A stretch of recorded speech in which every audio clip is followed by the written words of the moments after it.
Luxury didn't make cannabis seed oil better. It made it cleaner, safer, more acceptable. But in that transformation, something essential disappeared. And your skin feels it, even if you don't know what it is. This is not the story brands tell. This is what was lost. What if luxury didn't improve cannabis seed oil, but quietly changed it in ways no one talks about? Most people believe that when something becomes premium, it automatically becomes better, safer, more effective. But that belief hides a paradox. Because in the process of refining nature to meet modern expectations, something essential can disappear without leaving a trace. This isn't about demonizing luxury or glorifying the past. It's about understanding a silent trade-off that happens long before a drop ever touches your skin.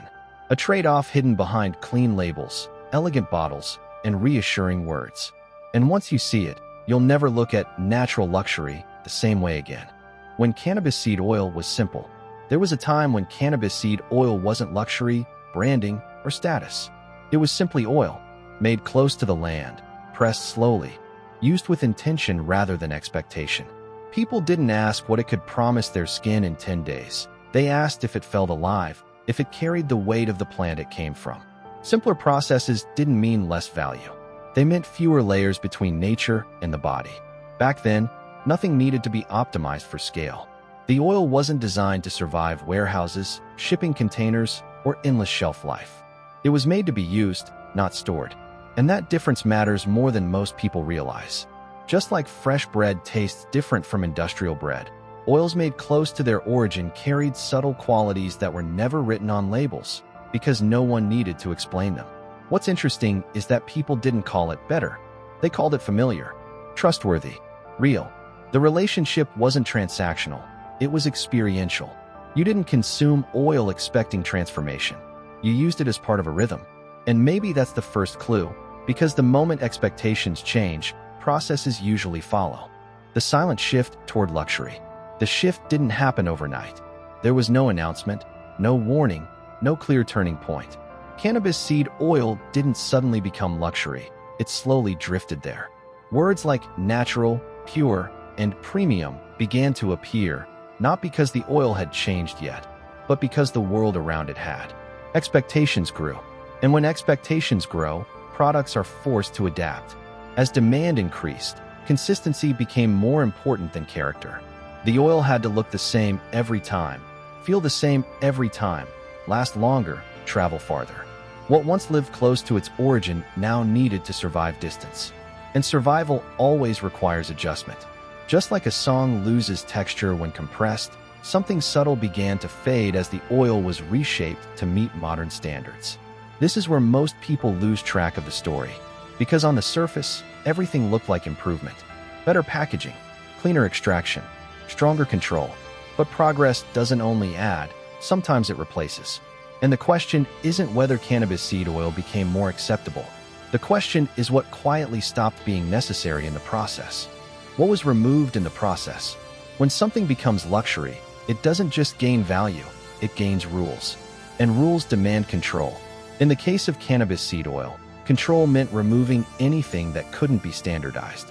Variations in color, aroma, texture, even behavior over time.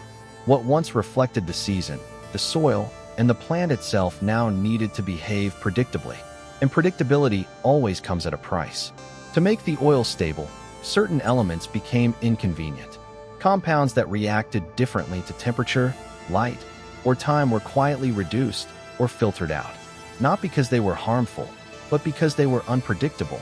Just like live food spoils faster than processed food, oils that carried more of their original complexity didn't fit well into a system built for shelves, transport, and mass trust. Most people never noticed this shift because nothing visibly disappeared. The oil still looked golden, still felt smooth, still carried the right certifications. But absence doesn't announce itself. It hides behind consistency. And the real question isn't what was added to make cannabis seed oil luxurious. It's what had to be removed so it could behave like one. Industrialization as the turning point. Industrialization didn't arrive as a villain. It arrived as a solution. Demand was growing, regulations were tightening, and the market needed guarantees. Machines replaced hands not because they were better, but because they were reliable. Timetables replaced seasons. Metrics replaced intuition. And slowly, the oil stopped being shaped by the plant and started being shaped by the system built around it. In industrial environments, efficiency becomes a language of its own. Every step must be measurable, every outcome predictable. Processes are optimized to reduce loss, variation, and risk. But what makes something alive is rarely efficient. Complexity resists compression. And in the effort to make cannabis seed oil fit perfectly into industrial logic, the process began to flatten what once made it expressive. This is the moment most people misunderstand. They assume industrialization improved the oil. Cleaner facilities, tighter controls, modern equipment. And in many ways, it did. But improvement in structure doesn't always mean improvement in essence.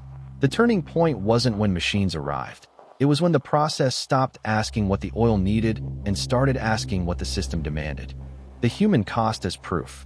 When processes scale, pressure doesn't disappear, it moves. And most of the time, it moves toward people. In the case of cannabis seed oil, the demand for consistency, speed, and volume reshaped not only the oil, but the work around it. Fields expanded, timelines tightened, margins narrowed.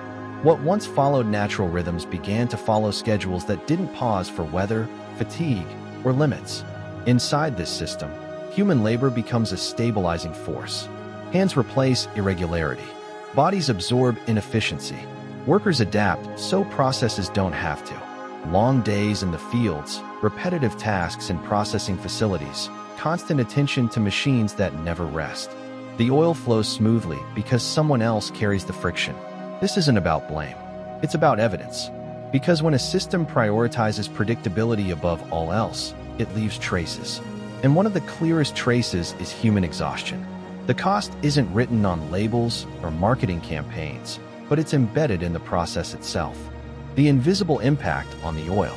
By the time cannabis seed oil reaches the bottle, it looks complete, clear, stable, refined. Nothing appears broken. Nothing signals absence. And that's exactly why the impact is invisible. What was reduced or removed didn't leave gaps. It left silence. This doesn't mean the oil stopped working. It means it started working differently, more predictably, more uniformly, less responsive. Like music played through perfect speakers but stripped of texture, the oil delivers consistency at the cost of nuance. So when people say modern luxury oils feel lighter or gentler, they're not wrong. They're describing an absence without realizing it. The oil still performs, but it no longer carries the same depth of interaction. The final luxury illusion. At the end of the journey, everything looks resolved. The bottle is polished. The label is elegant. The language is reassuring. Words like pure, controlled, and premium suggest safety and superiority. And in many ways, that promise is fulfilled. Luxury doesn't present itself as deception. It presents itself as refinement. It removes what feels uncomfortable, unpredictable, or hard to explain. What remains is easy to trust and easy to consume. But refinement always comes with selection. And once you recognize that, the bottle no longer represents just quality. It represents a trade-off, one that isn't written anywhere, but lives quietly inside every drop. Understanding this changes the way you look at more than just cannabis seed oil. It changes how you look at luxury itself. Because once you recognize that refinement always comes with trade-offs, you start paying attention to what's no longer visible. So the real question isn't whether modern luxury is good or bad. It's whether you're aware of the choices behind it. And the next time a bottle promises purity, softness, and perfection, ask yourself what had to be removed for that promise to exist. If this perspective shifted something in you, let me know in the comments. And if you want to keep uncovering the hidden layers behind natural luxury, subscribe to the channel and turn on notifications. There's always more beneath the surface.